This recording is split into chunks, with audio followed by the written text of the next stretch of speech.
So 3 years he So was in England. he expected people to be alive? He I mean, Yep. I don't see that being a thing. Yeah, but when he finally returned to Roanoke, 3 years later, he went to shore, and in some accounts, like I read a couple different like stories about it. They said they saw a fire on the island. They saw smoke and a fire, but they never said whether or not the fire was man-made or accidental. They just mentioned they saw smoke. Okay. So he goes back. He gets on the island. They fire their cannons. Nothing. No shouts. Nobody comes to the beach. So it's like, okay. They unload the boats, and they get onto the beach. The only thing they see were footprints from bare feet in the sand. And he saw this as a bad omen, for the English never went without shoes. It's very proper. All I can see is that laid in their beds with their shoes sticking out from under the blankets with shoes. They never Went go without their shoes. So very English, isn't it? Yeah. It made me giggle. He searched the island. They found nothing. And they got to the area where the fort was, and it was vacant. There was nothing. No people. There was no houses. What? There were no buildings. They were all gone. They weren't, burned. They were just gone. There was gone. no wood. Nothing. I mean, the wood from the fencing, what do they call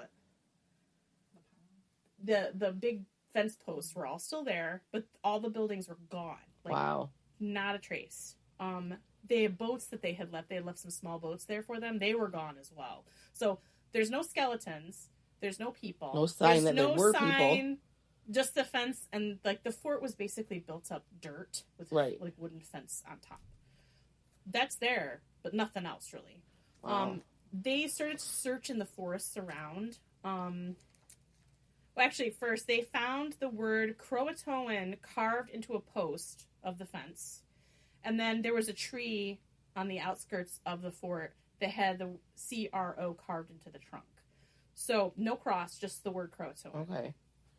So he felt this meant that the settlers went to live with Manteo on Croatoan Island. This is the same tribe that they accidentally killed a bunch of people. Yeah, so that... Oh, yeah, sure he went there. That's just fine. where they'd go.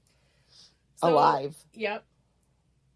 They also, his men, they were searching in the area. They're in the woods searching around. They discovered 5 looted chests and a few cannons and a couple of bars of iron. And they were hidden in the woods. And they said that when they opened the chests, they had books that had the covers ripped off. There were some scattered papers.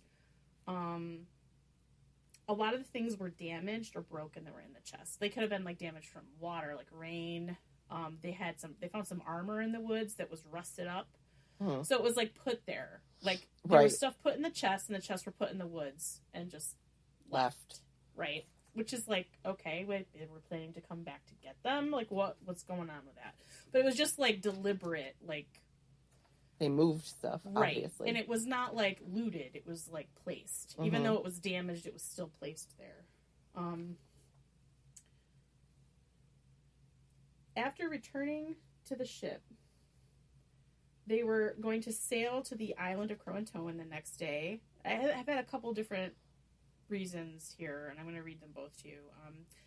They had to wait for clear weather, was one of the things. They were back on the ship, but it was kind of a stormy day, or a stormy night, so they were going to wait and go to Croatoan after the weather cleared up. But then after that, the captain, he just wanted to get back to privateering, so they ended up sailing back to England. And I also heard that the anchor broke. The line to the anchor broke, so they didn't have an anchor. So the guy didn't feel it was safe, so then they sailed back to England. So it was either one of the two. For some reason, they didn't go to Croatoan Island. They ended up just sailing back to England. And John White never returned because he died 3 years later, in England. Because it takes him 3 years to I guess. do stuff. He was there, and he ended up dying in England, never knowing what happened to any of them, his daughter and his son-in-law and his grandchild. Oh, geez. And, and none of the other people. So, he had a vested interest because it was his family that was there, too, Right. 20 years later, 1607, Jamestown was settled. Oh, so, and when they got there, and it wasn't too far away, it was Virginia, I think, right? Which is right up the coast. There was lots of battles with the natives. And a lot of that is they experienced bad these white stuff. people before who were terrible. So why would they? They're automatically on alert because they're like, Yeah. these people kill us, so let's not be too friendly with them. Some of the theories, like after Jamestown, the leader of the tribes there, like they had a like almost like an elective leader of the multiple tribes that were in the area, and his name was Powhatan, and he captured John Smith, who everybody's heard of, and he was the future governor of Jamestown. And when he captured him, he told him about a place where men wore European clothing. And after his release from the natives, they released him in 1608. He drew a map with a note in it that said, "Here remaineth 4 men clothed that came from Roanoke to Okanahunan." So this is what the chief told him. Okay. So he wrote it on the map, and he wrote like the spot, like he wrote it on the margin of the map that he had drawn. Okay. What the native man had said, the chief had told him anyway. But nobody investigated the spot that he said. So it could have been some of the people from Roanoke. And I guess, like, historically, John Smith liked to embellish tales. So they're like, is it true? You know, there's lots of... John Smith. Some people thought that the settlers were killed by Spanish soldiers patrolling the waters along the coast. But the fact that the buildings were gone and the colonists, there was no bodies. There was nothing to show that they were even there. Other than the fence and the fort. Most people think the colonists voluntarily moved somewhere else because they packed up what they had and moved it. You know? Okay. I mean, they disassembled the buildings and moved them somewhere. Okay. Because there's no wood. There was no sign of fires. None of that. So some of the Jamestown settlers, they also were sent to investigate and obtain some information from the natives that were alive with the Chesapeake, that lived with the Chesapeake tribe. Like they said, the others said that they were annihilated in a battle. The natives said that they were living with this tribe in the Chesapeake Bay. Okay. And some said that no, they were killed in a battle that was fought. They were fought with the tribe against another tribe, and they were killed there. There's lots of, like, the bits that they were getting, they didn't believe the natives. Okay. You know, a lot of it. Let's see here. Other people had claimed that Powhatan had massacred the colonists on Roanoke, but White found no signs of this happening. So it's like, I don't think that happened because there's no bodies. They would have just left them there because that's what they did. You know, most people, when you go in a battle and you kill people, you don't bury the other side's dead. No. Like, they just left them there to rot. Disassemble all their stuff. Like, right. What's the point in that? Over the next century, explorers and colonists reported strange natives living along the Carolina coast. They said some of them lived in 2-story houses. Some of them spoke English and had English names. In 1730, a group of explorers found a group of the natives that had blonde hair, pale blue eyes. Oh. And they said they practiced Christianity. But one thing that we know now is albinism is more common among the native tribes than it was amongst the Europeans. So this could have just been a tribe that had a case of albinism, because I think it's hereditary, isn't it? Like, I think so. Passes across. So it's definitely more common among them. So most of these tales were not believed, and that's why they were never looked into at the time. But about 100 years later, English explorer John Lawson, he made contact with the Hatteras tribe, and the Croatoan Island and the next island, there was like a storm, and it made them one island. Okay. So the Hatteras tribe and the Croatoan tribe ended up being one tribe on this island. Okay. They lived together. They occupied the same land. And they told him of some other tribe that some of the people in their tribe had been white and were able to read. And several of the tribe members had gray eyes, which was something that they hadn't seen before. Okay. And they talked of a ghost ship called Sir Walter Raleigh's. So, like, this, like, 100 years after the fact, they see tribe members like, oh, some of our tribe was white. So it's like did they envelop the settlers? Right. You know, did they move in with the Croatoans and become part of them? Because that seems like what would have happened. Yeah, you know? Like, you need to survive. especially like you haven't seen them for 3 years, and then they could have been there, and then after like a decade, you just like intermarry. Yeah. You know, it makes sense to do that.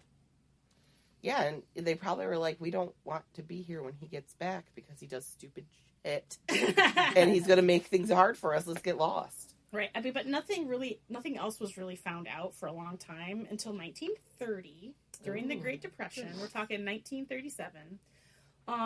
There was a stone found, and they refer to this stone and all the ones that were found after that as the Dare stones.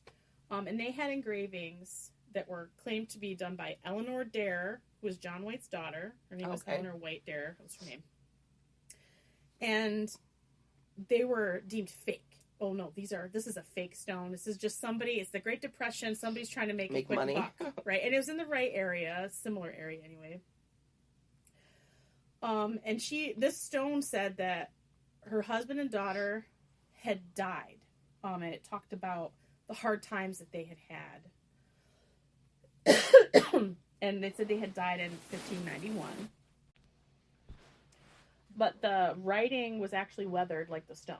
So I don't know, like they deemed that it was fake, but in 1930, this type of rock would have been hard to weather in a fake way. Right. You know, like they weren't fresh carvings. They were weathered. Worn away. Yeah. Right. Modern archaeologists have unearthed artifacts from the Elizabethan time period on both Roanoke and Hatteras Island, but nothing definitively from the Lost Colony. They can say this came from the Lost Colony. But they've found, like, English pottery and pieces of metal and things that dated to that time frame, and bits of glass and beads and things. I said this type of glass was used before 1600. So it's like it was there in the right time frame for them. Like this would have been window glass, so with a little piece of glass. So they've definitely tied them to this island. Like there were like English settlers, European settlers on this island in that time frame. So it you can't say conclusively it was them, but it's pretty leading you in the right direction. They said some of the artifacts they can't get to because that part of the island is now underwater. Because again, it's a sand dune. This is the Outer Banks, which people go to now, and they have built up like sandbag things so that the island doesn't move anymore, right? Because there's so many things built on it. It's like built on a sand dune, so we're not very smart. It doesn't seem like a good idea to me, but nope. But anyway, in late 2011, while examining a map drawn by John White of the area, they discovered there's 2 patches on the map, which was something common. If they made a mistake, they would place a little patch over the area and blend it into the parchment so it looked regular. But you can see the outlines of a little patch, and that's what they would do because I mean they use ink and quill. Right, they can't erase. And parchment was expensive, so they were trying not to scrap the whole thing. But what they did was, because this is an artifact that's hundreds of years old, they don't want to just peel it off. So they use different, like our technologies now, we can use infrared light and x-rays and things to see what's underneath. So they've taken pictures, and underneath this patch, there's a little diamond-shaped drawing that it's the same kind of drawing that they use to indicate a fort. Okay. And on this map, it's about 50 miles inland of Roanoke Island on the river that meets the sea that goes like there's Roanoke, there's a river that goes inland, and right at the base of this river is where this marking is. It's about 50 miles from Roanoke, so it's not that far away, and this is miles away from that original Dare stone that they found. Was like a little ways north of where this area is marked on this map. So they're like, they've called this Site X, like modern times. These archaeologists, they refer to this as Site X. And they're excavating this site, and there's actually a golf course on the site right now. What? I think that's when they discovered some of the artifacts, was when they were digging. Right. They haven't found the remains of a fort, but they have found European pottery and things from the things that there would have been something there, yeah. Yep. Pottery, shards, metal, glass, no fort yet. The Dare stone was discovered a few miles north of this site, on the bank of the river, near the bank of the river. And I watched